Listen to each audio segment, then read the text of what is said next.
कि बेटियां तो अपना भाग्य लेकर आती ही हैं, बस बेटियों को एक योग्य लड़का ढूंढ कर दिया करो, संस्कारी लड़का जो मांस शराब से दूर रहे, पराई स्त्रियों से दूर रहे। ऐसा लड़का आपकी बेटी को खुश रख सकता है। पैसा वो टैलेंटेड है, योग्य है तो कमा लेगा। पैसे की बात बहुत बड़ी नहीं, क्यों? पैसा बहुत बड़ी चीज नहीं है साहब, शांति बड़ी चीज है, टैलेंट बड़ा है। अच्छा बताओ, काबिलियत बड़ी है कि पैसा बड़ा है? काबिलियत से पैसा है या पैसे से काबिलियत है? हाँ, आप काबिल हैं, आप योग्य हैं, टैलेंटेड हैं, तो पैसा आपके पीछे पीछे चलेगा, आपको पैसे के लिए भागने की जरूरत नहीं।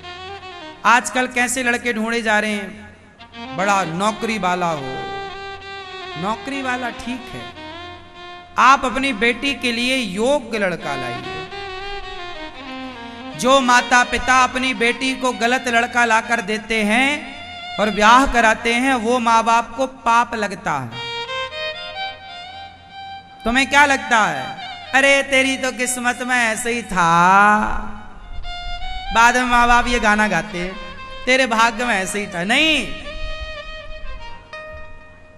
भाग्य में ऐसा नहीं था, तुमको ईश्वर ने अधिकार दे रखा था उसके लिए योग्य लड़का तलाशने का। तुमने अपनी कोशिश, आगे जो हुई है सोई जो राम, आगे जो होगा ठीक है, पर फिर भी तुम अपनी तरफ से कोशिश तो पूरी करते अच्छे की। जांच पड़ताल क्यों नहीं करी? लड़का शराब पीता है कि नहीं, पराई औरतों से चक्कर है कि नहीं, क्यों नहीं पड़ताल करी?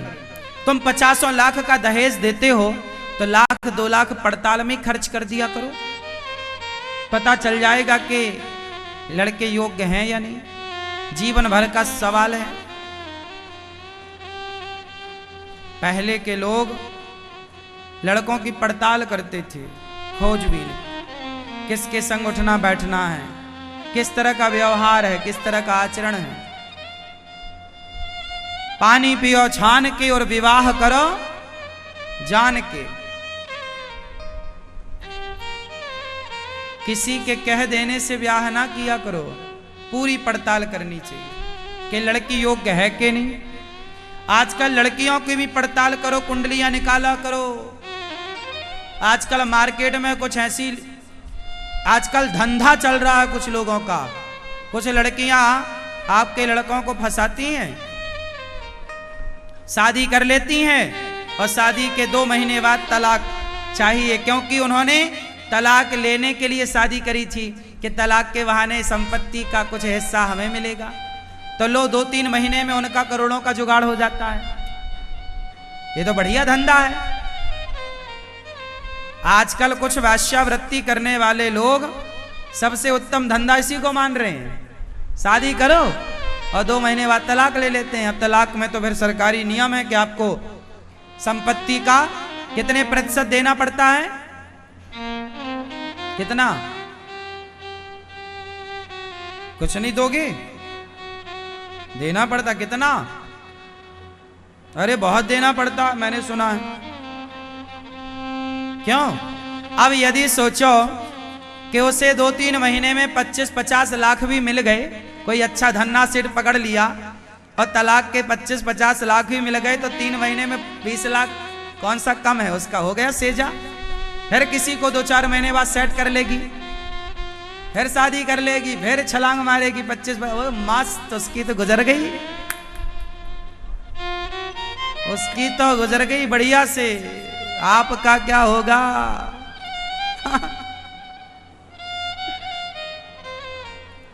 आजकल धंधा चल रहा है। ये बात सही है कि गलत है? इसलिए लड़कों का ब्याह, लड़कों से बोलो ये प्यार व्यार के चक्कर में ना पड़े, ऐसे किसी के प्यार में पड़ गया और उसका धंधा ये है। आजकल तो कुछ लड़कियां ऐसी हैं, कुछ लोग ऐसे हैं जो तुम्हारे घर को बर्बाद करने पर तुले हैं।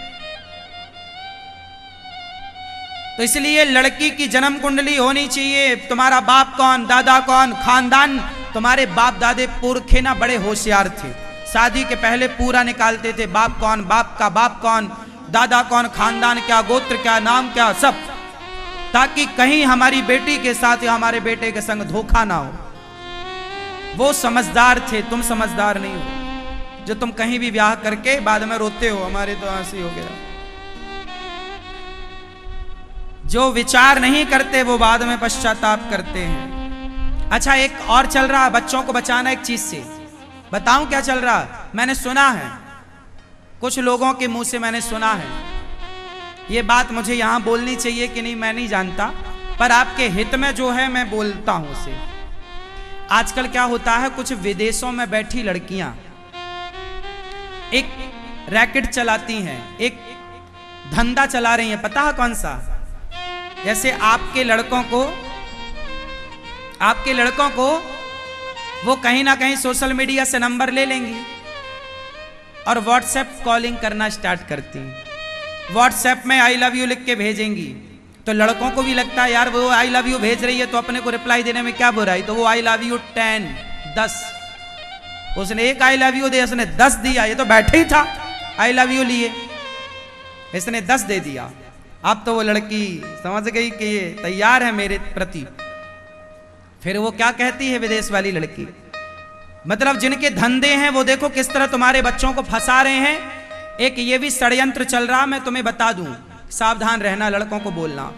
वो लड़की ना आई लव यू भेजती है, लड़के ने भी आई लव यू 210 भेजा, उसने भी कुछ बातें की, इसने भी।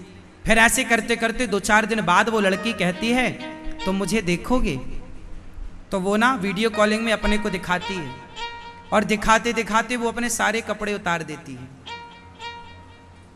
और फिर लड़के से भी कहती है अब तुम भी उतारो। फिर वो लड़का है वो भी अपने सारे कपड़े उतारता है और वो लड़की क्या करती है, उसकी मोबाइल पे वो रिकॉर्डिंग कर लेती है उसके सारे कपड़े उतारने की, अपने से सारी बातें करने की, वो वीडियो कॉल की रिकॉर्डिंग कर लेती है और रिकॉर्डिंग करके फिर वो कॉल कटते ही उसको वही वीडियो उसकी भेज देती है, 5 लाख रुपए दो नहीं तो तुम्हारे परिवार को भेजती हूं। अब वो लड़का डर जाता है कि अरे मेरी तो बड़ी बदनामी हो जाएगी समाज में, मेरे साथ तो बड़ा गलत हो जाएगा। तो वो डर के मारे अब क्या करे, अब उसको लगता मैं फंस गया, मेरी बड़ी बदनामी होगी दोस्तों में। और अच्छा, वो इसकी आईडी वगैरह सब मांग लेती है, बोलती है कि तुम मेरे से प्यार करते हो तो अपनी ईमेल आईडी दो, पासवर्ड दो। अब ईमेल आईडी ले ली, पासवर्ड ले ली, तो सारा कांटेक्ट नंबर उसके पास चला जाता है। अब वो तुम्हारे रिश्तेदारों को वीडियो भेजती है कि देखो ये हमारे संग ऐसे 5 लाख दो, 10 लाख दो, जो जैसे होता है। ये चल रहा है बाजार में, आजकल ट्रेंड में है ये चीजें, हाँ या ना? इसलिए आजकल आपके बच्चे घर के अंदर, कमरे के अंदर भी सुरक्षित नहीं हैं, याद रखिएगा इस बात को। हर जगह काम आएगा संस्कार। क्या काम आएगा? पराई औरत अच्छी नहीं होती, पराई स्त्री के चक्कर में कैसे भी ना पड़ना, सर्वनाश होगा। रावण उदाहरण इस बात का है। तुम ना समझो तो तुम अंधे हो, हम क्या करें। लेकिन अपने बच्चों को ये सारी बातें बताओ, कैसे षड्यंत्र के तहत ना पड़े। वो लड़की ने 2 मिनट आपसे बात करी, तुम्हारे कपड़े उतरवाए और सारी जिंदगी के लिए तुम्हें कलंकित कर दिया। इसलिए मेरे नौजवान दोस्तों, मेरी बहनों, आप अपने चरित्र को बचाइए। आपका चरित्र ही आपकी सबसे बड़ी दौलत है। चरित्रवान बनो, आपका कैरेक्टर ही आपकी संपत्ति है। आपके पास आपका चरित्र नहीं है तो फिर बचा क्या? फिर वो लड़के क्या करते हैं, वो लड़की के चंगुल में फंस के या तो पैसा देते हैं पिता का चुरा के कैसे भी करके, या फिर वो डर के मारे, कई बच्चे तो सुसाइड कर लेते हैं, आत्महत्या कर लेते हैं कि हमारी बड़ी बदनामी होगी, बदनामी के डर से मर जाते हैं। एक जरा सी गलती से जीवन खत्म हो जाता है, पूरा कैरियर खत्म हो जाता है, हाँ या ना? और ये षड्यंत्र खूब चल रहा बाजार में, खूब धड़ल्ले से। मैं आपको देखो सब बता रहा हूं केवल इसलिए मेरा उद्देश्य केवल ये है कि आपके परिवार में कहीं इस तरह की आग ना लग जाए, आपके बच्चे कहीं इस बुराई का शिकार ना हो जाए। कथा आप सुनते हैं, बहुत संभल के रहने का जमाना है अब ये, बहुत संभल के रहने का। पता नहीं कौन कैसा है, आज जो आपसे बात कर रहा है, जो आपकी तरफ देख के हंस रहा है, पता नहीं वो आपकी तरफ किस भाव से हंस रहा है, पता नहीं वो किस स्वार्थ से आजकल कोई आपकी तरफ देख रहा है। तो विचार जरूर करना कि इसका मेरे से क्या स्वार्थ है, क्यों देख रहा है मुझे। बिना स्वार्थ के कोई तुम्हें क्यों देखेगा। इतनी स्वार्थी दुनिया हो गई है कि आज तुमसे कोई राम राम करता है ना, तो भी मतलब होगा तो ही राम राम करेंगे, वरना बेमतलब का कोई राम राम नहीं करता। सुख के सब साथी दुख में ना कोई, है ना। समझो समझ सको तो समझो, समझो दिलबर जानी।